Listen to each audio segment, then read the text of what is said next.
మహాలక్ష్మి పథకం ద్వారా 500 రూపాయలకే గ్యాస్ సిలిండర్ ఇవ్వడమే కాదు, 200 యూనిట్లు ఉచిత విద్యుత్తు ఈనాడు ఆడబిడ్డలకే మనం ఇవ్వడం జరుగుతుంది. అదేవిధంగా ఈరోజు తెలంగాణ రాష్ట్రంలో ఇందిరమ్మ ఇండ్లు కేటాయిస్తున్నాం. ఈ ఇందిరమ్మ ఇండ్లు కూడా ఇంటి ఆడబిడ్డ అయిన మహాలక్ష్మి ఆడబిడ్డలకే ఈరోజు ఇందిరమ్మ ఇండ్లు కేటాయించడం జరుగుతుంది.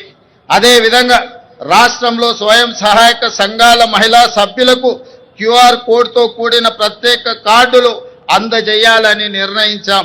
వారికి ప్రతి సంవత్సరం ఉచిత వైద్య పరీక్షలు నిర్వహించి హెల్త్ ప్రొఫైల్ వివరాలతో పాటు పూర్తి వివరాలను ఆ కార్డులో పొందుపరుస్తాం. రాష్ట్రంలో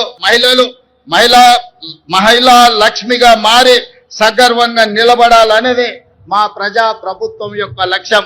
ఇదే కాదు, ఈనాడు మహిళా సంఘాల సభ్యులు 67 లక్షల మంది మన రాష్ట్రంలో ఉన్నారు.